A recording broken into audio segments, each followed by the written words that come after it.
No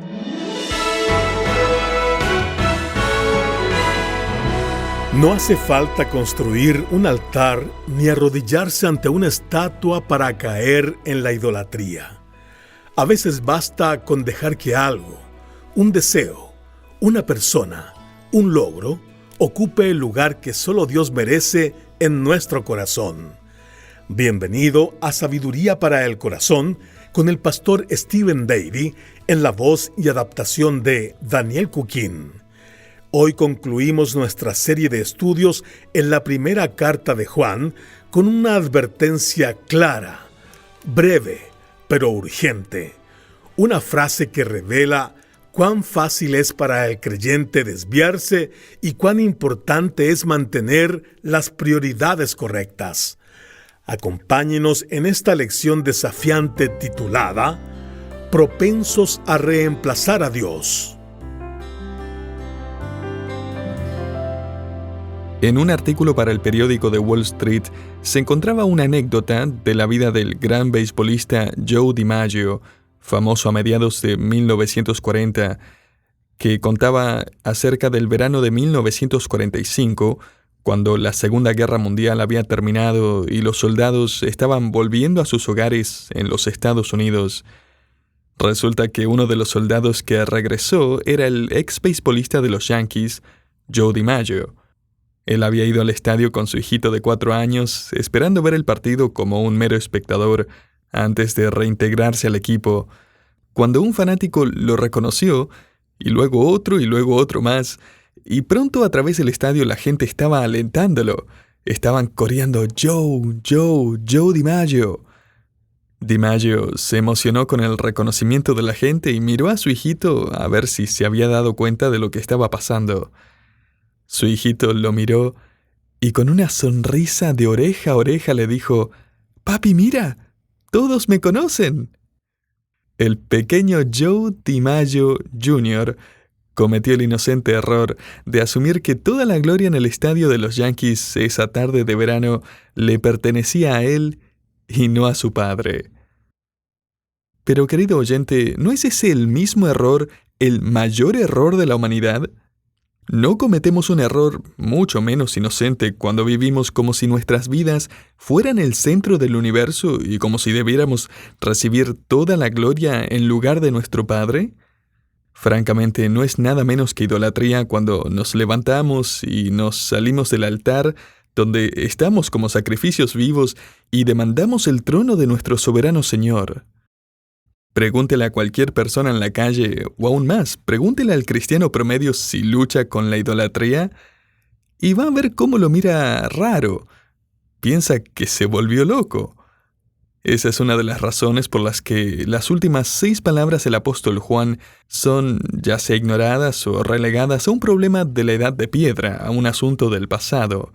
Pero le invito a que volvamos a la última frase de la primera carta de Juan, capítulo 5. Y leamos a partir del versículo 20.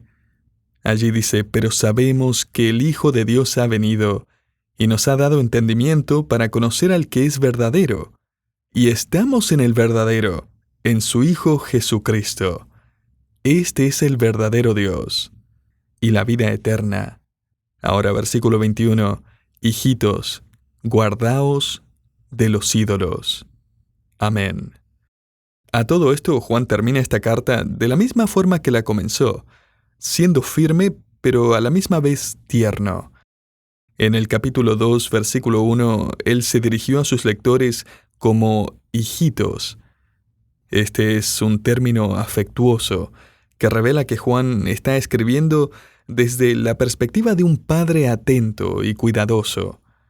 Aunque él ha sido completamente directo a través de esta carta, firme y drástico, detrás de sus palabras siempre ha habido un sentido de cuidado pastoral, de amor paternal.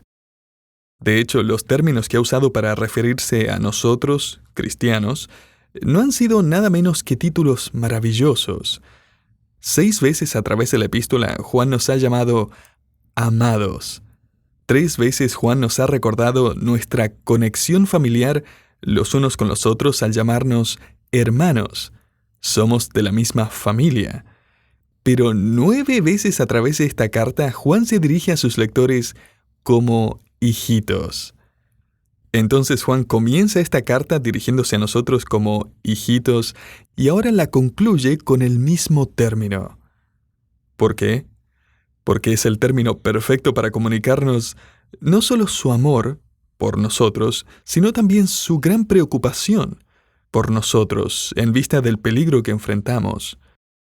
Y tal como lo hace un padre preocupado, las últimas palabras de Juan son una advertencia. Hijitos, él escribe, guardaos de los ídolos. Este verbo guardaos es un imperativo, una orden.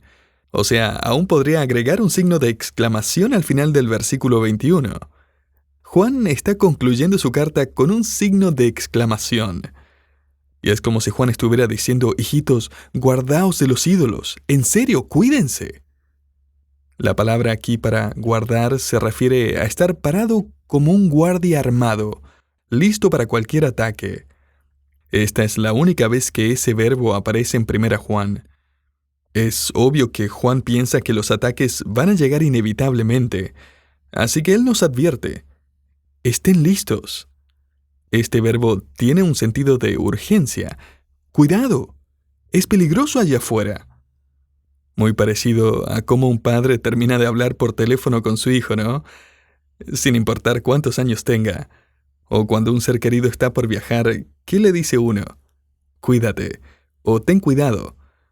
Y es que siempre puede haber peligro cuando viajamos, especialmente si manejamos de noche. Si vive en la ciudad, puede encontrarse con un ladrón, o si vive en una zona rural, algún animal puede cruzarse por el camino y producir un accidente. ¿Y sabe qué? La verdad es que en el camino de la vida, lo más probable es que el cristiano se encuentre con un león. El apóstol Pablo les escribió a los creyentes en su primera carta, «Sed sobrios y velad», o sea, cuidado, estén alertas, porque vuestro adversario, el diablo, como león rugiente, anda buscando a quien devorar, literalmente desacreditar o arruinar, crear un accidente y alegrarse del daño provocado. 1 Pedro 5:8. Así que Juan está diciendo, hijitos, los amo y quiero advertirles que tienen que mantenerse alertas como un guardia armado, atentos a los ídolos que pueden aparecer. Quizás se tope con alguno pronto, así que no lo tome por sorpresa. Ahora, ¿a qué exactamente se está refiriendo Juan con la palabra ídolos? Leí la disertación doctoral de un teólogo que presentó al menos 9 posibilidades diferentes. Ídolos podían ser imágenes o estatuas de dioses paganos. Ídolos podía ser una referencia a la comida ofrecida a los ídolos. Los ídolos podían representar el hacer concesiones con un estilo de vida pagano. Ídolos podían ser religiones misteriosas y sus prácticas. Podía referirse a ideologías gnósticas. Podían representar un cambio en la adoración en el templo en Jerusalén. Los ídolos podían ser cualquier tipo de pecado. Podían ser una expresión figurativa para cualquier cosa que toma el lugar de Dios. O también podía representar un rechazo al Evangelio. Y mientras hojeaba esta disertación de unas 200 páginas, me pareció bastante claro que el apóstol Juan pudo haber tenido varias de estas opciones en mente. Seguramente los cristianos recibían burlas por reunirse en casas y adorar a un carpintero crucificado que ellos llamaban su Señor y Mesías. O sea, ¿puede imaginarse el enorme contraste entre el cristianismo en la ciudad de Éfeso y el gran templo de Diana? Ese templo se sostenía sobre columnas de 20 metros de alto, adornado con detalles e impresionantes esculturas. Alrededor del templo habían enormes y bellos jardines, y adentro del templo estaba este enorme ídolo sobre una base de mármol negro, la imagen de la diosa Diana, que había estado allí por unos 200 años. La religión de la diosa Diana había institucionalizado las orgías, la borrachera, los rituales con drogas como formas de adoración. El templo de Diana representaba la adoración del momento. Mire, la idolatría sería una gran tentación para los creyentes. Aún algunos se alejarían y volverían a esta religión impresionante, poderosa y sensual. la religión de la mayoría, una religión enfocada en lo que podía ver, sentir y tocar, aquí y ahora. La palabra que Juan usa aquí en este texto para ídolos es una palabra fascinante que se puede traducir como sombras. También puede traducirla como reflejo o reflexión, tal como un reflejo en el agua o en un espejo. Platón usó esta misma palabra cuando dijo: los placeres de la vida son ilusiones, ídolos del placer real.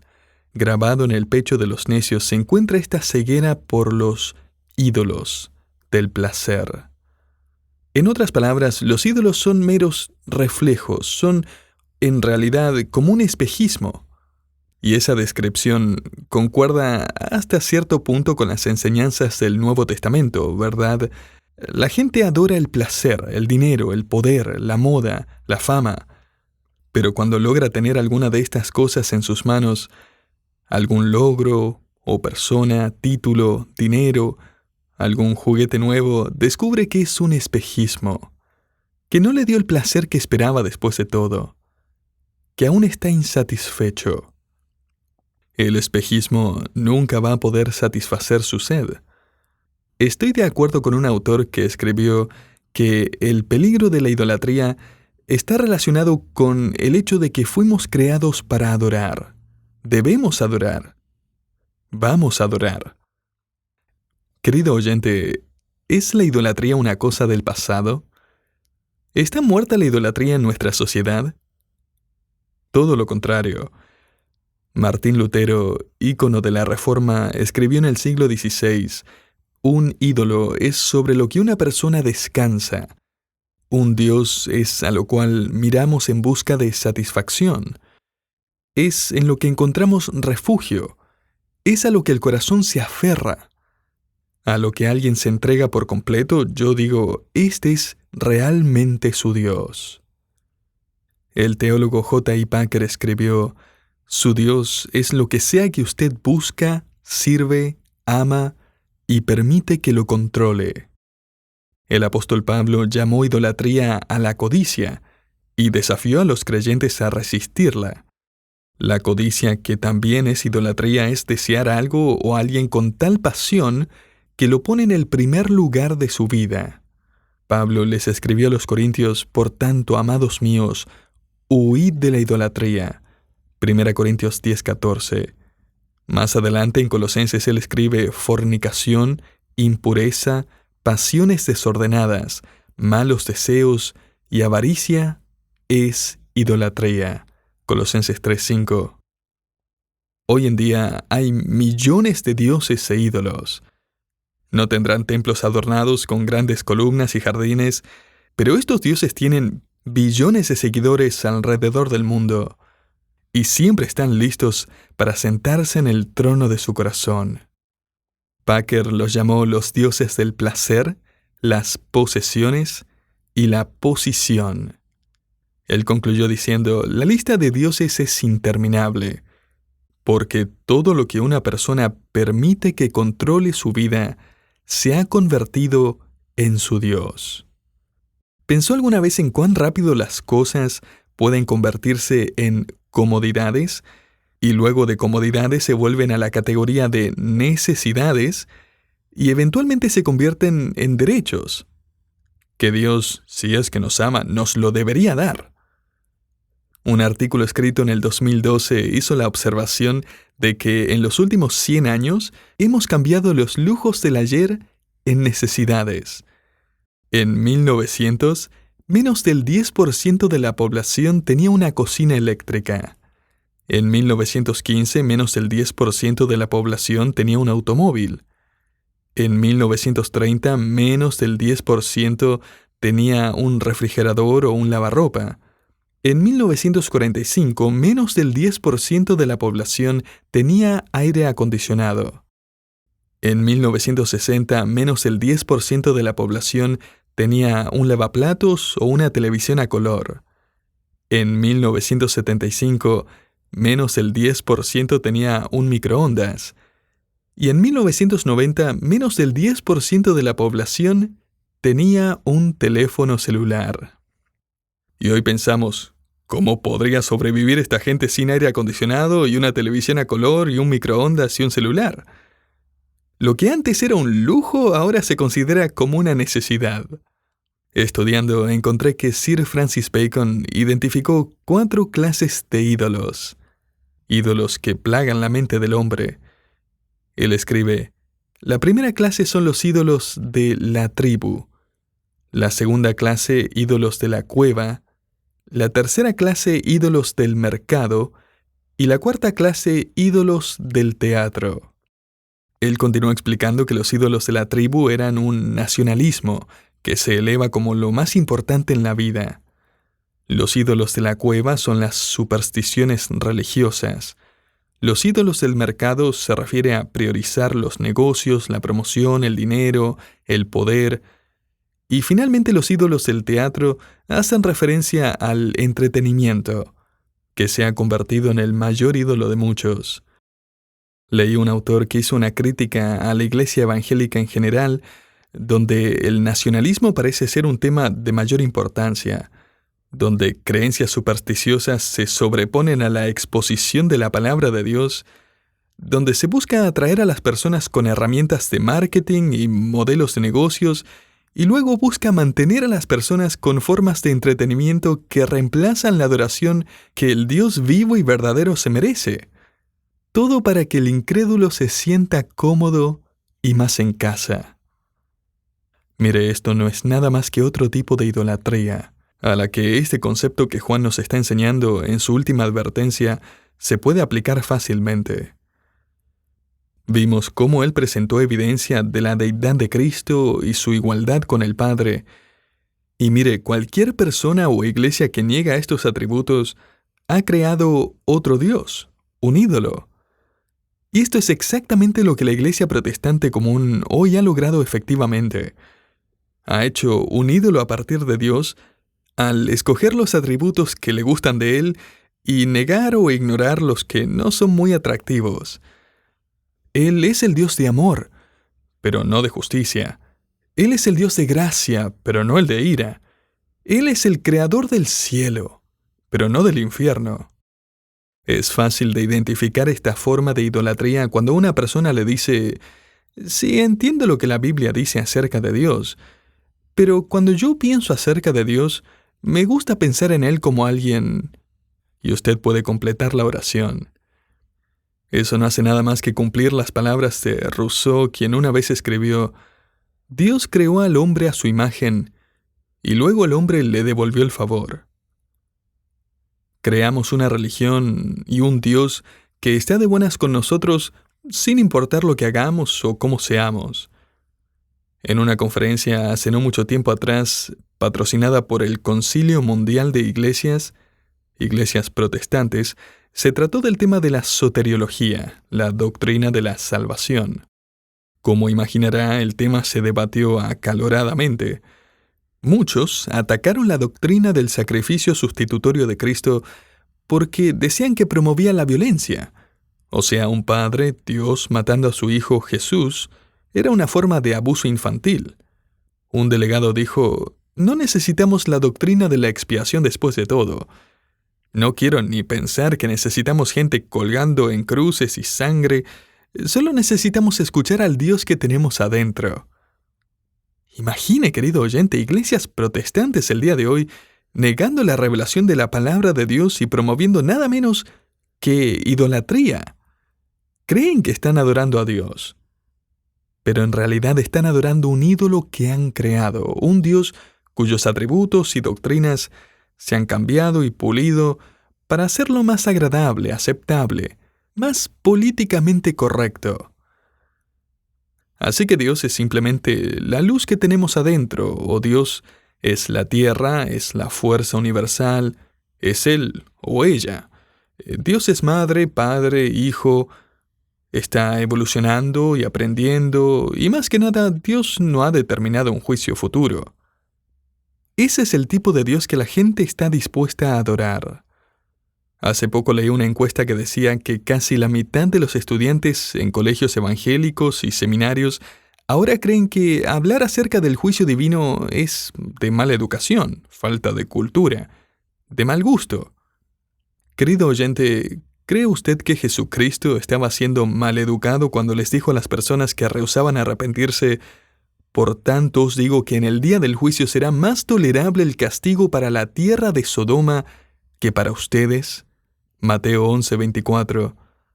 ¿Fue acaso de mal gusto que el apóstol Pablo predicara en Atenas acerca de Cristo, el Dios no conocido, y que al final de su mensaje les dijera: por cuanto Dios ha establecido un día en el cual juzgará al mundo con justicia? Hechos 17:31. En otras palabras, estamos en problemas con el Dios creador del universo. Querido oyente, no es mala educación decirle a alguien que viene manejando al lado suyo que su motor está en llamas y que necesita salir del auto lo más rápido posible, siempre y cuando sea verdad, ¿no? No es de mal gusto o falta de cultura decirle a alguien que hay humo saliendo de una ventana de su casa. No es de mal gusto decirle a alguien la verdad acerca de Dios tampoco. Y creo que esta es también parte de la advertencia de Juan que nos da aquí en el versículo 21. Tenga cuidado de los ídolos creados por los falsos maestros. Quizás llevan el mismo nombre del Dios a quien usted sirve, pero sus atributos y su carácter son completamente distintos. Ya no es el Dios del universo, es un ídolo que solamente lleva su nombre. Escuche, si usted cambia o quita algún atributo de Dios, está distorsionando su visión de cómo es Dios realmente. Sin importar cómo luzca el Dios con el que termine después de escoger sus atributos, le aseguro que ese no es el Dios de la Biblia. Además, hay otro peligro que debemos evitar, y es que usted y yo, y toda persona sobre el planeta, estamos en el proceso de ser conformados a la imagen del Dios que adoramos. El Salmo 115, versículo 8, nos revela el principio de que el idólatra llega a asemejarse al Dios que crea. Dice allí: se volverán como ellos, los que los hacen, y todos los que en ellos confían. En otras palabras, el idólatra se va a volver tan superficial como el ídolo que apasionadamente sigue. Si el dinero es su ídolo, va a terminar amargado al ver a aquellos que tienen más dinero. Si persigue fama y aprobación, va a terminar consumido por sus propios logros y decepcionado por haber logrado menos de lo que quería y recibido tan poco reconocimiento. Si anda detrás de los ídolos temporales y superficiales de la belleza y la salud, mientras más avance en edad, más frustración y miedo va a tener. El pastor Warren Wiersbe lo puso de esta forma: un ídolo representa lo que es falso y vacío. Y la persona que vive para los ídolos se volverá tan falso y vacío como ellos. Hijitos, tengan cuidado. Juan está escribiéndole a creyentes aquí, y él dice que cualquier cosa que se interponga entre el cristiano y Jesucristo, ya sea una ambición, un deseo, un placer, una relación, un hábito, un plan, si niega los atributos y la soberanía de Cristo sobre su vida, si lo guía a desobedecer la palabra de Dios y sin embargo usted lo sigue, usted siente que tiene que tenerlo o hacerlo, usted ha llegado al punto de convertirse en un idólatra. Juan está advirtiéndonos que es posible que un cristiano se convierta en un idólatra. Es posible que un cristiano vaya en busca de espejismos, que codicie, persiga, que viva por algo que va en contra de la palabra de Dios. Por eso tenga cuidado de los ídolos. Querido oyente, nuestros corazones crean ídolos tan fácil y continuamente. Priorizamos cosas que nos alejan de los pies de Jesús y la gloria de nuestro Señor. El teólogo Sam Gordon escribe: cualquier cosa que desplaza a Dios de la posición número 1 en su vida es un ídolo. Lo que sea que relegue a Dios a un peldaño más abajo en la escalera de su vida es un ídolo. Cualquier cosa que mueva a Dios desde el centro hacia los bordes de su vida es un ídolo. Hijitos, cuidado, estén alertas. Cada día se van a enfrentar a un ídolo. Me gustaría parafrasear este versículo y explayar la idea que se nos presenta aquí. Diría de esta forma: hijitos, cuídense de todo y de todos los que puedan ocupar el lugar en su corazón que solo Dios merece. De cualquier forma o sustituto de Jesucristo, quien debería tener el primer lugar en su vida. Jesús es el Dios vivo y verdadero. Y es aquí, a los pies de Jesucristo, donde el apóstol Juan busca dejarnos. Una tarde, el gran director de orquesta Arturo Toscanini estaba dirigiendo la 9ª Sinfonía de Beethoven. La pieza musical fue interpretada de forma absolutamente brillante y maravillosa, y al final de la presentación, en el crescendo final, la multitud se puso de pie y empezó a ovacionar al director. La gente aplaudía y silbaba y gritaba. Estaban absolutamente asombrados con la increíble presentación. Mientras Toscanini estaba allí al frente, hizo una reverencia tras otra. Luego reconoció a su orquesta, que también se puso de pie e hizo reverencia. Pero cuando la ovación finalmente cesó, Toscanini se dio la vuelta, miró a cada uno de sus músicos y dijo: «Damas y caballeros, yo no soy nada». Y luego agregó: «Ustedes no son nada. Pero Beethoven», dijo él con gran pasión, «él es todo, todo, todo». Y querido oyente, el apóstol Juan llega al final de su carta y con gran pasión nos dice: nuestro mundo no es nada. Es una mera sombra de lo que realmente importa. Nosotros no somos nada, fuera de la gracia de aquel que nos salvó. Pero Jesucristo lo es todo, todo, todo.